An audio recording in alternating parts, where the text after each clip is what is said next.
Welcome back. Well, it's day 2 and the final day of the Monetary Policy Committee meeting of the Central Bank. And later today, the Central Bank governor will be announcing the outcome of the meeting. The consensus, however, amongst most economic analysts is that the committee will choose to leave all monetary policy tools unchanged and affirm the continued adoption of its secondary toolbox in addressing the imbalance in the external accounts and restoring macroeconomic stability. What would the major considerations be as they finalize today? Mr. Oji Demezu, a financial and management consultant and the CEO of Flame Academy and Consulting, gives us his perspective. Thank you so much for joining us, Mr. Demezu. Morning. Well, always my pleasure, Ini. Thank you. For inviting Thank me. you. Yeah. So yesterday, the finance minister was quoted by Bloomberg to have announced that the government will start using the NAFEX rate for government transactions. So the NAFEX rate is at 410 naira as against CBN's 379 naira. What does this tell us about the implication for money supply? Well, Ini, we continue to say these things here, and I'm sure these policymakers are listening. It's only unfortunate that when they listen to us, they hardly take immediate action until things get worse. The central bank is technically devaluing the naira. That's what they are doing by saying that the rate at which official transactions are, transacted or granted will now become the I&E Windows rate is just a way of saying we are devaluing the naira. And this is the third devaluation in a year. From last year, when they moved from 360 upwards towards 380, as in the second one, and now we're seeing it at 410. And in fact, yesterday was 412. So it's just an admission that we cannot continue to pretend that our naira is at a value where it is not. And because we're being reactive instead of proactive, this Polongo dance will continue. As I always say in your studio, we need a central bank that is fully independent to look at the key issues in the economy right now and take proactive decisions, that will help this economy. I can assure you that these ones they are taking is just because even the World Bank is beginning to put some conditions to some loans that are meant for this country, which is quite sad. Because ordinarily, World Bank loans are not meant to come with serious reform requirements or conditions. It's usually IMF that will insist that you do all the reforms that they want you to do. But for us to be doing this now, hopefully because we were targeting a $1.5 billion loan from the World Bank, it's really reactive and quite unfortunate. And because of this program, I'll give you a piece of my mind if the central bank wants to be proactive about their efforts to improve dollar liquidity and improve the value of our currency. In the meantime, what is being done by this NAFEX announcement by the Honorable Minister of Finance is to ensure beyond the fact that we have to devalue to meet some conditions and all of that, is also to ensure that both state governments and federal governments are able to raise more naira in financing our 2021 budget, which is a very huge deficit budget. And naturally, when nations devalue their currency, sometimes it is done to technically improve the acquisition of local currency from the limited dollar inflow that we have to finance our budget, pay salaries, and meet some important capital expenditure if we have anything to spend in that area this year. All right, Mr. Odemezwe, how would this influence the outcome of the MPC meeting today? Well, the MPC meeting today, as most analysts have said, it will just be a usual sit-down-they-look approach. Let me put it this way. This is not the right time to be a central bank governor or even a member of the MPC because there's no decision to be taken. Now, let's look at it this way. Nigerian economy is going through a very bad situation. Well, we're not singled out in that. The global economy is still going through some, through the eye of the storm because of the COVID pandemic. And if you look at last year, you found that even though the world projected that we will decline, in our GDP by upwards of 3 to 4%, we were lucky to do 1.9%. In fact, when we went into recession in the second or third quarters of last year, we had projected, I also projected that we will come out of that recession sometime in second quarter of this year. But miraculously, in fact, most global analysts were actually surprised, as I was. Miraculously, we escaped the recession in the fourth quarter of 2020 with the economy growing at a marginal rate of 0.11%, ending 2020 decline at 1.9. So, I mean, but even at that, the economy is still at this very, very low level, requiring some very urgent steps by the central bank's monetary policy announcements to shore up economy. And that will involve usually what we call quantitative easing or some kind of interest rate reduction to boost lending or access to cheap fund to manufacturers and agents in the economy to boost economic growth and productivity, to enhance, our ability to escape the very dire consequences of this recession. We need to create jobs. We need factories to run. And we need to boost productivity and attract investment into the country. That's on the one side. So on that note, you will expect an MPC decision that will favor quantitative easing or monetary easing and interest rate reduction. Now, if you do that, theoretically in economics, if you do that, you will be allowing more quantity of funds into the economy. Okay, so what would that imply? Can you allow me just conclude this argument? Okay. Go ahead. Just 1 minute. Let me just give a balance of this. So now, doing that to support the economic growth or help recovery will mean, pushing more money into the economy. Mind you, MPC decision or central banks around the world, their core job is to ensure monetary stability, to ensure that money supply in the economy is at a level where economic growth is encouraged. So now, on the other side, you have a central bank that is facing a very, high level of inflation. In fact, Nigerian inflation today is moving very fast towards 20%, which is unpardonable. So on that note, on the other hand, the central bank requires to take rates up to be able to what you call monetary tightening, to be able to mop up excess liquidity, to curtail inflation or reigning inflation, to come somewhere close to our target of 7 to 9%. So if you look at this, central bank needs to lower rates to support economic recovery. They also need to increase rates to curtail inflationary pressures. Right now, even though as we go on, I also want to say it again, the Nigeria's inflation is not obeying these demand pull orders. It's actually cost push. But on the face of it, central bank needs to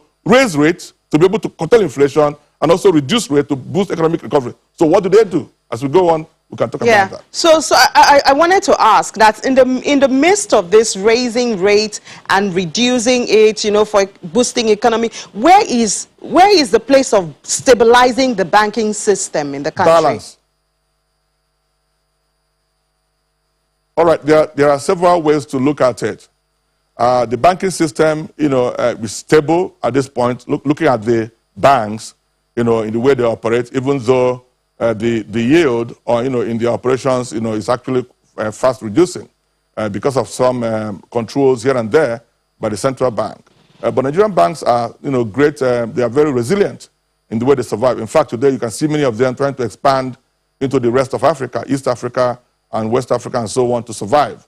We have very strong banks, and if not that management sometimes could be poor in some places, Nigerian banks are resilient. So the banking system is quite stable. We are much worried more about the economic system because while the banks are trying to survive, funds are still very difficult to get out there to the micro, small, and medium enterprises. So the central bank needs to come up with policies that will encourage availability of cheap funds in the economy.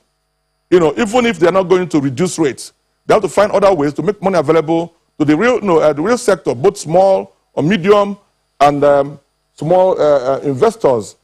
Okay, and sorry, I'm having some technical issues here.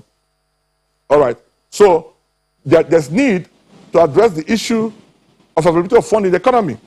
And so in taking their decision, they have to build that seriously into their conclusion. And again, in trying to also boost the inflow of foreign exchange in the economy, there has to be some way that the MPR, that's what you may call the benchmark rate in the economy, should be shored up because inflation running at 19%, I don't know whether they can hear me. I think there's a challenge here. We can hear you. We can hear you. Inflation running at 19% means that and the MPR of 11.5, has the economy running at a negative interest rate of more than 7%.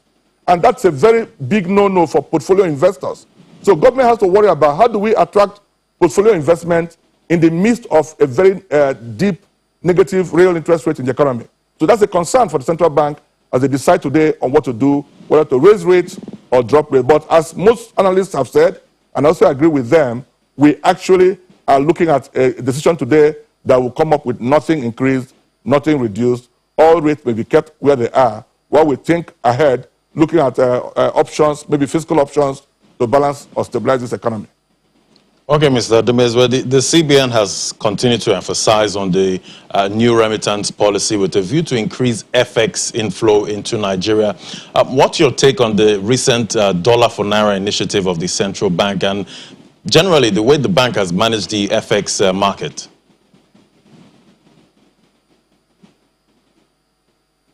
Fan of the Central Bank of Nigeria when it comes to FX management. And those who are always afraid of devaluation will not find me a very good friend of theirs. Nigerian Central Bank has been rather too reactive in the FX management policies in this country. Yes, I thank them for the 5 naira they give away to every inflow we have from our diaspora Nigerians through the approved international money transfer operators, whose list I'm sure they will release today, about 47 of them. So it's a good policy with a two-month window to see how we can show up our dwindling diaspora inflow, which had peaked sometime in 2019, getting up to $25 billion. We need to get back to that level. But the most important thing I want to say now is that the central bank, which in all honesty, must review the way they encourage exports and exporters in this country. Let me say, without sounding pessimistic, that this policy of 5 naira for $1 will only scratch the problem. It will not go deep in solving it. Let me tell you, if they care to do research, they will find the evidence that this problem is happening because most exports in Nigeria, the proceeds don't find their way back to the country. They may argue with me till the heavens, but that's a fact. Most exporters, from my knowledge of the banking system, my interaction with many exporters, people are very, very, very, how do I put it, disagreeable to having to inflow their proceeds to a basket where they exchange it at 410 naira in the I&E window. Meanwhile, their cost of operation happens in a market where dollar exchanges for 480 naira. In fact, today, transfer is almost approaching 490. That is, if you want to do a transfer outside the CBN approved platform, you want to pay for your export, your import in China or India or America or anywhere, you are likely to buy dollars at 488. So if you are buying at that level and you process whatever you want to export or do whatever business you do and you export and you get dollars, central bank wants you to submit that money at 412 naira at the I&E window. The economic theory or normal economic thinking is that no business leader, no CEO would willingly do that. They must first of all explore ways to avoid doing that. But if you are very strong with your cane, the carrot and stick approach to get them to do that, they will do it grudgingly. Now we need central bank that will find a way to engage all these stakeholders and see whether we can agree with them on a possible way to get them willingly submit their export proceeds whenever they do this export. And mind you, as we struggle with this policy, we are not in the long run encouraging export, making export easier, making more people come into that export circle where we can deepen our... all right, Mr. Demezwe, we just need to get this in before we let you go. We're talking about the value of the currency, and people say the currency is still undervalued. What, in your opinion, would be the fair value for naira at this time? I'm sorry to disappoint you. I won't give you any fair value because we're not getting things right. Naira could be valued at better than 400 naira to $1. Our bad, policy execution is what has dragged it to this level. Because if we do a proactive thing like Egypt did some years ago, we could hike the, devalue so badly, but by the time we do everything possible to increase all other sources of FX inflow outside the central bank, all the, diaspora inflows, all the export proceeds inflows, and other, little inflows into this country, central bank will be relieved of this, continued hemorrhage or bleeding of our external reserve to be able to defend the currency. So at this point, even 412 for me should be a good value if we had done this when we were insisting on $305 per dollar officially. So we keep only meeting up, catching up. We are doing catch-up approach, reactive policy responses, not evidence-based proactive response to our FX issue. It's worrisome that very soon naira will exchange for 500 to $1. It's very worrisome. That's what we're going to, because the external reserve is facing big pressure. There are backlogs for Central Bank to pay above $2 billion, and we have refused to grow from about $35 billion we really despite increase in oil prices. We're in a very difficult position. Sorry, Mr. Demezwe, we really need to take a break now. Thank you so much, Mr. Oji Demezwe, a financial and management consultant and the CEO of Flame Academy and Consulting. Thank you so much for sharing your perspective with us this day. We really appreciate it. Well, we'll take a break now, and Business Morning will continue in just a moment.